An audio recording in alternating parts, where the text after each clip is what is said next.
Good morning, नमस्कार दोस्तों। स्वागत है आपका मेरे इस यूट्यूब चैनल फोकस सीटेट में। बच्चों, आज मैं आपको पढ़ाऊंगी 1857 का विद्रोह। इससे बहुत ज़्यादा क्वेश्चन आते हैं। आपने एग्ज़ाम दिए होंगे तो देखा होगा कि जितने भी कॉम्पिटिटिव एग्ज़ाम हैं, कभी ऐसा नहीं हुआ कि 1857 के विद्रोह से क्वेश्चन नहीं आया हो। तो एक दो क्वेश्चन तो ज़रूर ही आते हैं और ये बहुत ही छोटा सा टॉपिक है, लेकिन इसमें बहुत सारे क्वेश्चन आपको मिलेंगे। तो स्टार्ट करते हैं आज का टॉपिक 1857 का विद्रोह।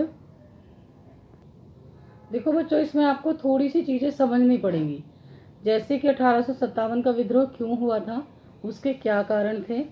तो सबसे पहले तो जो नवाब थे उनकी सत्ता छिन रही थी, जो राजा थे उनकी सत्ताएं छिन रही थी अंग्रेज़ों के आने के बाद। तो वो जब और उसके बाद जब जो किसान थे उनके उनके ऊपर कर बहुत ज़्यादा लगे हुए थे। तो इन सब को ये सब एक ऐसे कारण बनते जा रहे थे कि जिसकी वजह से सभी लोग अंग्रेजी सरकार या अंग्रेजी हुकूमत से नाराज़ चल रहे थे, नाराज़ थे, क्योंकि इस तरीके का उनका शासन करने का उनका तरीका था कि वो चाहे वो राजा हों, जैसे कि कोई स्थानीय शासकों की स्वतंत्रता घटती जा रही थी, उनकी सेनाएं उन्होंने अंग्रेज़ों ने किसी भी राजा को ये मना कर रखा था कि वो अपनी पर्सनल सेनाएं नहीं रख सकते, राजस्व वसूली नहीं कर सकते। बहुत सारे ऐसे छोटे बड़े स्थानीय शासक थे जो अपने हितों की रक्षा के लिए कंपनी के साथ बातचीत भी कर रहे थे कि जो हमारे खुद के पर्सनल हित हैं वो तो पूरे हों, लेकिन अंग्रेज़ों ने पूरी तरीके से उनको दरकिनार किया, उनकी बातों को। सबसे पहले हमारे झांसी की रानी आती हैं। झांसी रानी की रानी लक्ष्मीबाई भी चाहती थी कि कंपनी उनके पति की मृत्यु के बाद जो उनका बेटा है, गोद लिया बेटा है, उसको राजा माने, क्योंकि अंग्रेज़ों ने जो हड़प नीति बनाई थी उसके तहत उनका शासन पूरी तरीके से अपने कब्जे में ले लिया था या छीन लिया था, और वो उसको राजा मान ले। लेकिन अंग्रेज़ों ने ये बात भी उनकी नहीं मानी। वैसे ही पेशवा बाजीराव, जो बाजीराव था दूसरे, उनके दत्तक पुत्र जो थे नाना साहेब थे, उन्होंने भी कंपनी से आग्रह किया कि उनके पिता को जो पेंशन मिलती थी वह मृत्यु के बाद उन्हें मिलने लगे, लेकिन अंग्रेज़ों ने इस पर भी अपनी सहमति नहीं जताई, मना किया उस चीज़ को। और इस तरीके से जो अवध के रियासतें थीं वो अंग्रेज़ों के कब्जे में जाने वाली आखिरी रियासतों में से थी। 1801 में अवध पर एक सहायक संधि थोपी गई थी, जो कि 1856 में से अंग्रेज़ों को ने उसे अपने कब्जे में ले लिया था। ये जो डलहौजी था, गवर्नर जनरल डलहौजी ने ऐलान कर दिया था कि रियासतों का शासन ठीक से नहीं चल रहा है। तो जो हड़प नीति अपनाई थी, एक तरीके से वो एक ऐसा कानून बना दिया था जिनके अपने बेटे नहीं हैं, सगे बेटे जिन्होंने दत्तक पुत्र लिए हुए हैं, या कुछ ऐसी जगह ऐसी रियासतें भी थी जिनके पुत्र तो थे लेकिन वो कमज़ोर थे या उनकी शासन क्षमता कम थी। तो ये सोचकर भी उनकी जो जितने भी क्षेत्रफल थे उन पर इस डलहौजी ने हड़प नीति के तहत कब्जा किया। और फिर उसके बाद इसने बोला कि जो ये है बहादुर शाह जफ़र हैं, उनको आखिरी राजा माना जाएगा। तो ये सब कारण रहे। किसान और सिपाहियों का अपना एक पर्सनल मुद्दा चल रहा था कि जो किसान थे वो उनको जो महाजनों से कर्ज ले रखा था उन्होंने, और वो जो कर चुका रहे थे वो कर्ज नहीं चुका पा रहे थे, इतने सारे टैक्स लगाए हुए थे इन पर। और जो किसान जो सिपाही थे वो भी गांव से ही रिलेटेड थे, तो वो अपने परिवारों की समस्याओं से और खुद ऐसी समस्याओं से जूझ रहे थे। प्लस उनका अपना एक और भी मुद्दा था कि जो अंग्रेज़ थे उनको अच्छी पोस्टों पर रखा जाता था, और जो भारतीय थे उनको बहुत ही निम्न स्तर की जो पद थे वो दिए जाते थे, और उनसे काम भी बहुत ज़्यादा करवाया जाता था, और सैलरी यानी वेतन में बहुत ज़्यादा अंतर था कि अंग्रेज़ों की जो वेतन थे वो ज़्यादा थे, और जो भारतीय सिपाही थे उनके वेतन बहुत कम थे।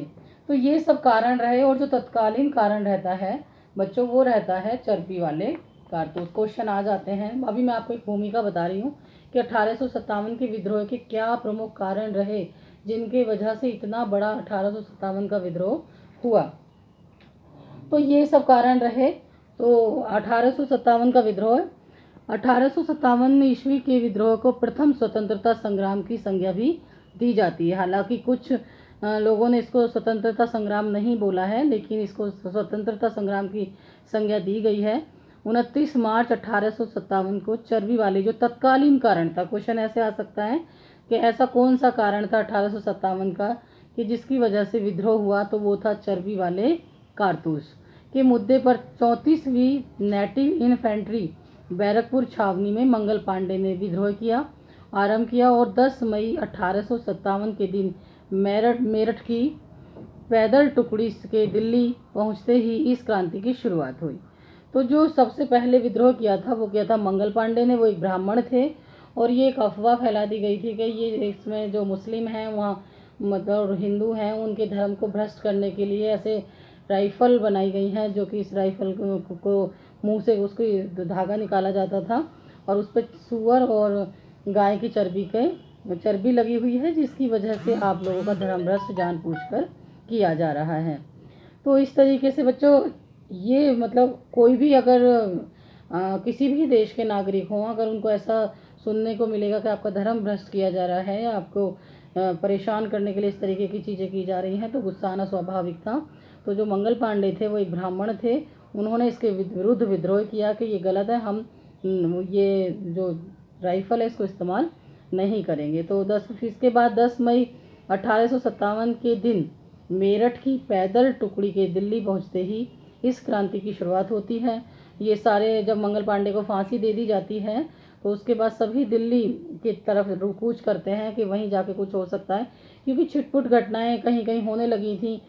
थानों में जो सैनिक थे, जब मंगल पांडे को फांसी दे दी जाती है तो उनका विद्रोह और ज़्यादा गुस्सा भड़कता है कि मतलब इस तरीके से क्यों फांसी दे दी गई, और वो अपने अपने थानों में अपने तरीके से विद्रोह कर रहे थे। लेकिन उन्होंने तो वो दिल्ली की तरफ प्रस्थान करते हैं। इस क्रांति के समय यहाँ का जो उस समय ब्रिटिश प्रधानमंत्री था वो कौन था? पामस्टर्न था। विद्रोह के समकालीन पत्रकार WH रसेल उस समय लंदन में थे, टाइम्स लंदन में थे, जो कि इसका पत्रकार था जो सारी चीज़ें कवर कर रहा था। मेरठ से दिल्ली तक जब ये विद्रोह फैलता है तो 29 मार्च को बच्चों 1857 को युवा सिपाही जो मंगल पांडे थे कि बैरकपुर में अपने अफसरों के पर हमला करते हैं। वो ऐसा बताया जाता है कि उन्होंने अपने अफसरों पर हमला किया और उसके आरोप में इनको फांसी दी गई थी।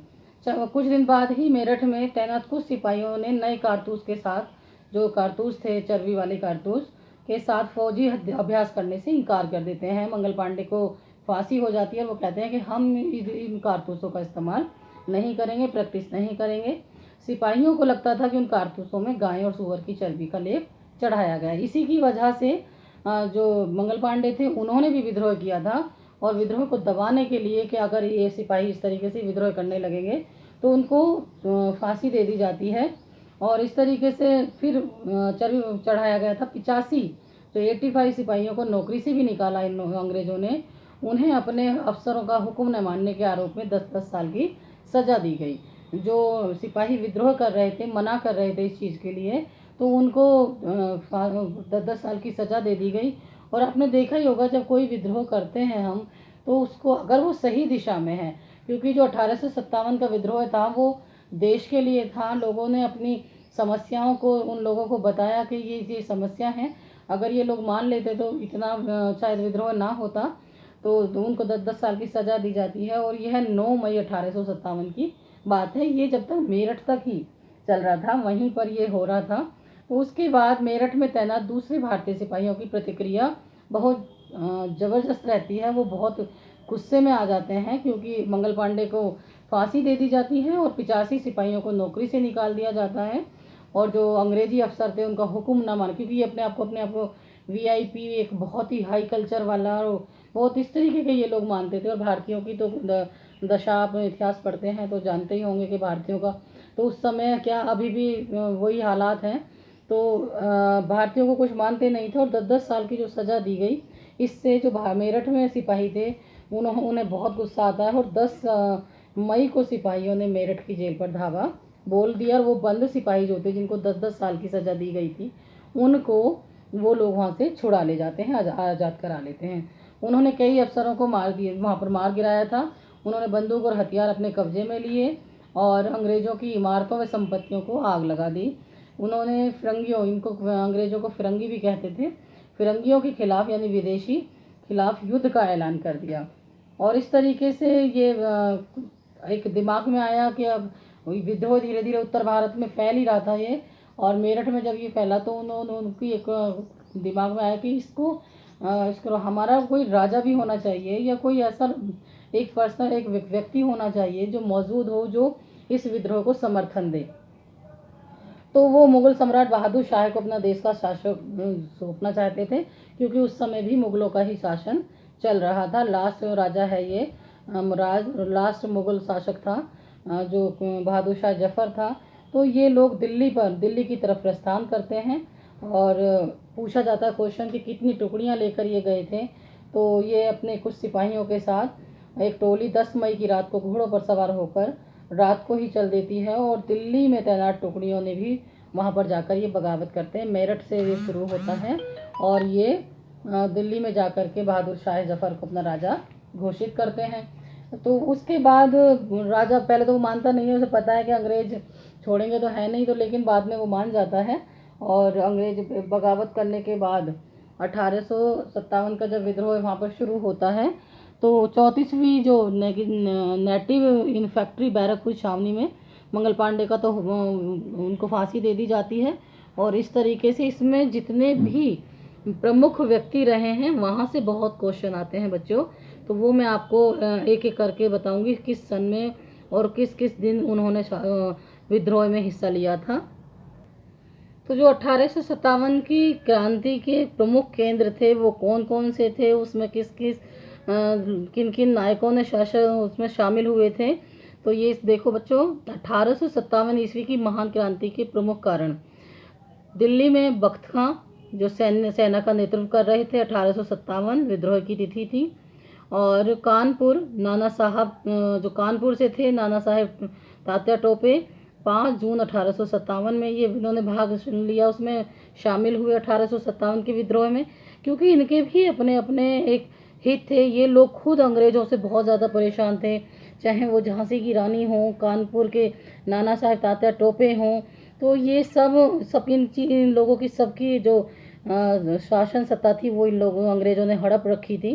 तो वो जब 1857 का विद्रोह हुआ तो इन्होंने जो सिपाही थे उन सब का साथ दिया कि इस तरीके से ये अंग्रेज़ों को भगाने में सक्षम होंगे। लखनऊ में थी बेगम हजरत महल जो 4 जून 1857 में, झांसी की रानी लक्ष्मीबाई 4 जून, झांसी की लक्ष्मीबाई थी जून 1857 में।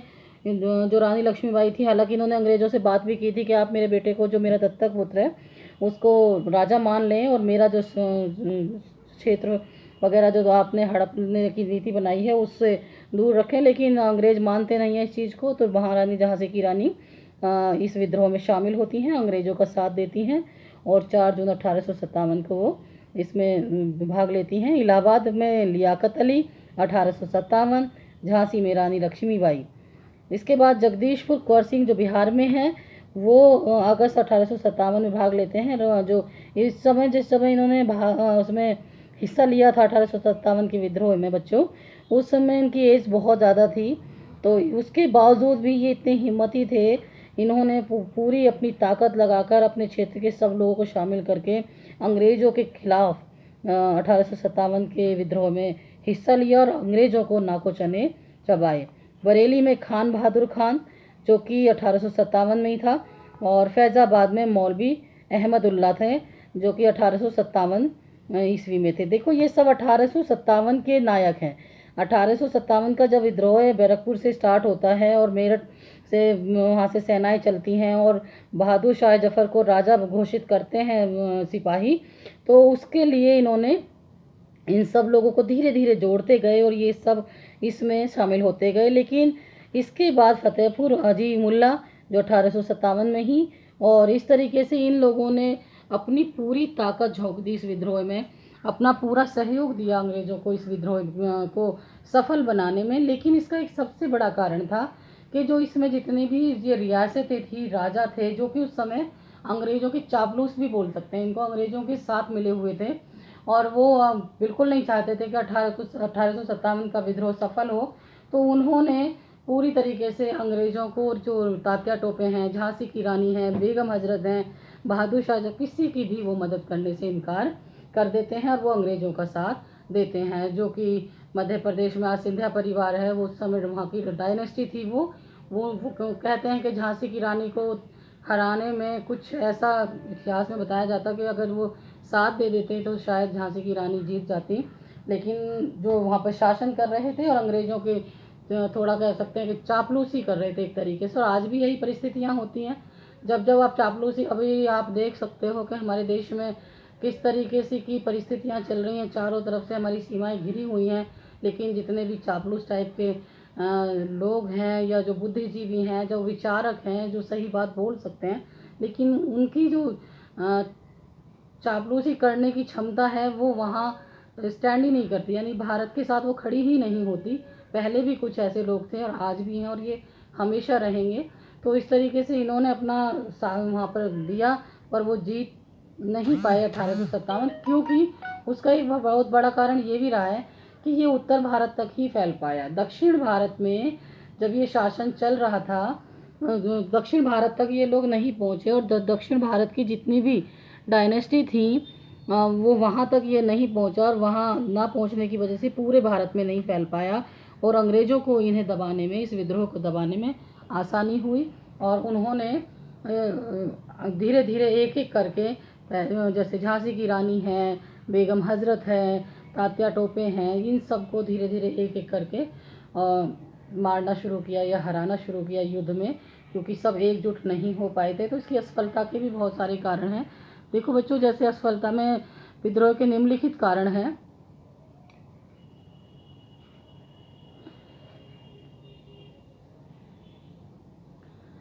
सीमित विस्तार के कारण नर्मदा के दक्षिण में यह विद्रोह नहीं फैल पाया था। विद्रोह के असफलता के कारण पूछे जाते हैं कि असफलता के क्या कारण थे, और आपको कुछ 4 ऑप्शन दे दिए जाएंगे, और 4 ऑप्शन के बाद पूछा जाएगा। तो ये जो दक्षिण नर्मदा नदी के क्षेत्रफल थे, वहाँ तक ये विद्रोह नहीं फैला था। जमींदार, साहूकार एवं बुद्धिजीवी वर्ग इससे अलग रहा, पृथक रहे। जो जमींदार थे, जमींदार किसानों ने विद्रोह में पूरा सहयोग दिया, छोटे किसानों ने। जो जमींदार